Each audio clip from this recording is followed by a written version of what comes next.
Imagine a throne built not on power, not on conquest, but on blood twisted back upon itself, a throne where queens were not only mothers, but wives, where daughters were not only heirs, but brides. This is not a fable. It is not a story whispered to frighten children. It is history, documented, painted, and sealed within the royal archives of Europe. And what it reveals is a dynasty so warped by its own ambition that it slowly devoured itself from the inside. They called it tradition. They called it purity of blood. But beneath those words lay something darker, something that transformed a royal family into a portrait of decay, a queen who gave her body to her nephew, a daughter who became both child and wife, and a kingdom that believed this was the only way to keep the crown untouched by common hands.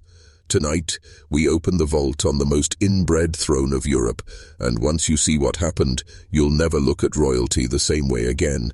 The dynasty was ancient, stretching back centuries, each marriage calculated like a chess move. Bloodlines were guarded with more ferocity than borders, and the crown was treated not as a symbol, but as a possession. The Habsburgs, they were Europe's most powerful royal house, spreading their roots across Spain, Austria, and beyond. But their roots were not reaching outward. They were curling inward, twisting, choking the very tree they sprang from.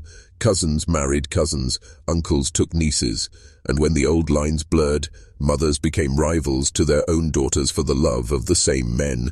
They believed they were preserving God's chosen bloodline, but what they were creating was something fragile, cursed, and doomed to collapse. To outsiders, their portraits looked regal, untouchable, but if you stared long enough, you'd notice it. The long jaw, the sagging lip, the strangely vacant eyes. Generations of folding the same blood back into itself left marks that no crown could hide. And behind closed doors, the family's rituals of marriage, breeding, and betrayal produced children who were not heirs, but living reminders of what obsession with purity can do to a people. The story we're about to unravel centers on one queen, a woman who was both daughter and bride, whose existence was less about love and more about legacy. Her throne was built not on stone but on the bones of her own family tree, and through her we see the true cost of keeping power at any price. She was born into a palace where love was irrelevant, where every smile was measured, every touch accounted for, every child planned like the placement of a pawn on a board. From the moment of her first breath, her future had already been written. She was not her own. She belonged to the bloodline, and the bloodline demanded loyalty not just through duty, but through the flesh. The Habsburg family, that ancient dynasty, believed in something they called limpiezza de sangre, purity of blood. But purity, in their eyes, meant closing doors instead of opening them. Marriage was not a union of hearts, but a cage where brother met sister, uncle took niece, and cousins repeated the cycle again and again until it became the air everyone inside the palace breathed.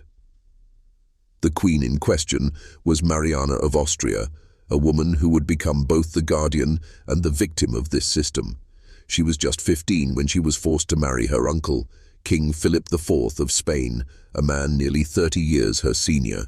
To the world outside, it was called a royal union. To her, it was submission to a tradition older than her name. He was her uncle, her father's brother, and now he was her husband. What choice did she have? There was no escape from the corridors of the Escorial Palace, no rebellion against centuries of decrees written in blood. At her wedding feast, courtiers praised the strength of their union, but no one spoke of the quiet terror that must have lived inside her, the horror of knowing she was now both niece and wife. And then came the daughter, born of a man who was her father and her uncle, born of a woman who was both child bride and queen. This daughter, Margaret Theresa, was not only the product of incest, she was destined to repeat it. She too was raised not to dream, not to love, but to preserve. Her mother, Mariana, knew what was expected. Her little girl would one day, Margaret Theresa, the daughter of Mariana and Philip, became the jewel of Spain's court, not for her laughter or her childhood innocence, but because she embodied the dynasty's future. Every brushstroke of her portrait was meant to remind Europe that the Habsburgs still reigned supreme, still untouchable. You may have seen her face before without realizing it. Diego Velázquez painted her again and again, capturing her as a fragile doll in layers of silk, surrounded by servants who bowed lower than the floor itself. She was 5, 6, 7 years old, but already the subject of bargaining tables, already a pawn in a marriage that was never hers to decide. Her uncle awaited her hand, Leopold I, Holy Roman Emperor, who was both her mother's cousin and her own uncle. To the Habsburgs, this was destiny. To Margaret Theresa, it was a sentence. Even as a child, her life narrowed toward one inevitability. She would be offered to family, to preserve what had already been cracked beyond repair. It was a decision made while she still played with dolls, one she had no power to refuse. And yet history preserves her not only in paintings, but in whispers. Visitors to the Spanish court described her as beautiful, delicate, almost ethereal. But beneath the surface was a fragility not merely of the body, but of the blood. Generations of inbreeding had already begun to write their curse into her veins. Her father, King Philip IV, suffered from the infamous Habsburg jaw, a deformity so severe that eating and speaking became labored tasks. Doctors wrote that his seed was weak, his blood thinned. And now, Margaret Theresa, his daughter, his niece, was to be bound to another Habsburg, tightening the noose around their family tree. But if there is tragedy in her story, it is not simply that she was given away to a man who was her uncle. It is that she knew nothing else. To her, this was not horror. It was normality, a script written before she could even speak. A throne built on incest does not see itself as corrupted, it sees itself as divine. And that is the cruelest trick of all. Margaret Theresa would grow up believing she was chosen by God, when in reality she was chosen by the grave logic of a dynasty consuming its own children. The death of Margaret Theresa did not free the Habsburgs from their curse, it deepened it. With each generation the blood grew weaker, the bodies more fragile, the children less likely to live past infancy. The Spanish court became a mausoleum of hope, filled with sickly heirs who stumbled through their duties like ghosts. And at the very center of this decline stood one figure who has come to embody the price of the dynasty's obsession. Charles II of Spain, the son of Queen Mariana, the boy known as El Hechizado, the Bewitched. Charles was the half-brother of Margaret Theresa, born of the same Mariana of Austria who had once been forced to wed her own uncle. But Charles was not just a child of incest, he was its ultimate consequence. His face bore the Habsburg jaw to an extreme no painter could disguise. His body was frail, his growth stunted, his mind plagued by seizures and confusion. He was said to have teeth that could not meet to chew food, a tongue too large for his mouth, and a body so fragile he could barely stand without help. And yet, this broken boy was placed upon the throne of one of the most powerful kingdoms in the world. Foreign envoys wrote of him with barely veiled horror. They said his gaze seemed vacant, his speech impossible to follow. They whispered that his deformities were the punishment of God, a curse for centuries of bloodlines folded in on themselves. And in a sense, they were right. Charles II was not cursed by witches or spirits. He was cursed by his own family's choices, by a dynasty that worshipped its own blood until the blood itself became poison. But even Charles was not spared the cruel cycle. They forced him into marriage twice, desperate for an heir. Both unions were barren, both wives left childless, staring into the same abyss of inevitability. With Charles, the Habsburg line in Spain ended, not with a crown passed on, but with silence, with extinction. The throne that had once commanded half the known world crumbled, not because of war, not because of invasion, but because the family devoured itself from within. If you're still watching, you're already braver than most. Tell us in the comments, what would you have done if this was your bloodline? Would you have obeyed the tradition, or would you have broken it, even if it meant betraying your crown? The haunting irony is that while the Habsburgs believed they were preserving their divine right, what they preserved instead was weakness, deformity, and despair. The grandeur of their palaces, The shimmering crowns, the tapestries and feasts, all of it was camouflage for a family line collapsing in on itself. Behind gilded doors, servants carried rumors like ghosts of a king who could not eat, of queens who gave birth to children too frail to breathe, of a bloodline so cursed it seemed less human with each passing generation. The obsession with purity did not bind their empire together, it fractured it.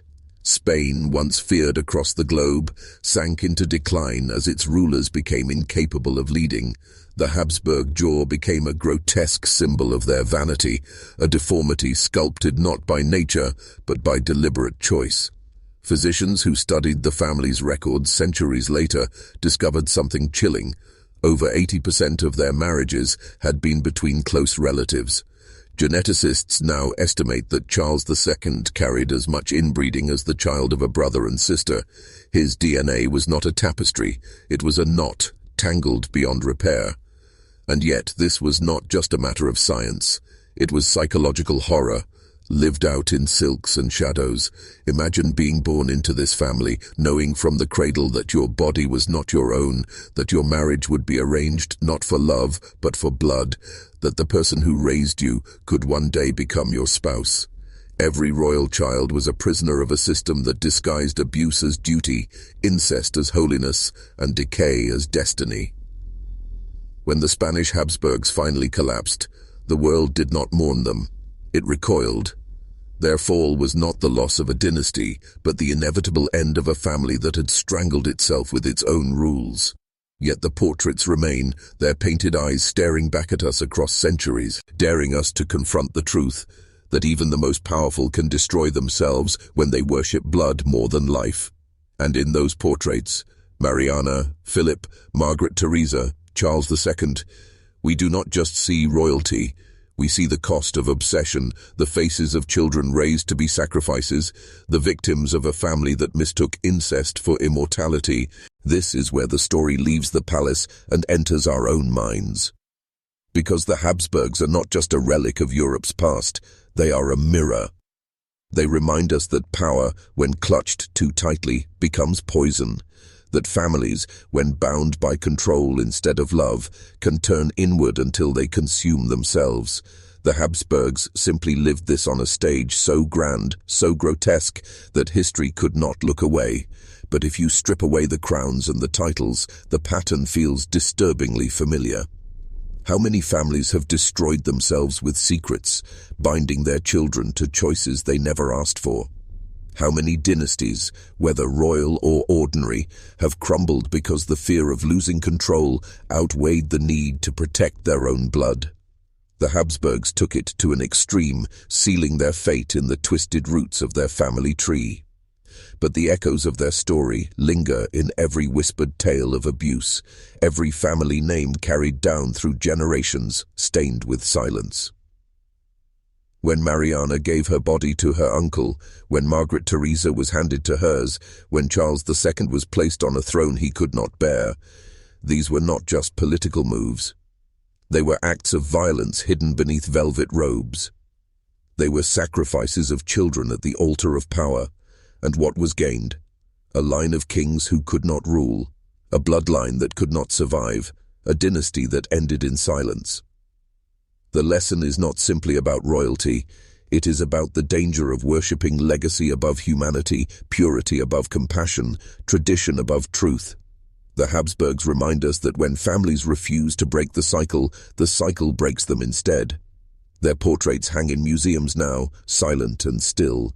Visitors pass by, marveling at the silks, the crowns, the painted glory. But if you stare long enough into those eyes, you'll see it, the fear, the fragility, the quiet aura of children who were never allowed to be children. And that is the most unsettling truth of all. The most inbred throne of Europe was not destroyed by outsiders. It was undone from within, one generation at a time, one child at a time, until there was nothing left but ghosts in royal clothing,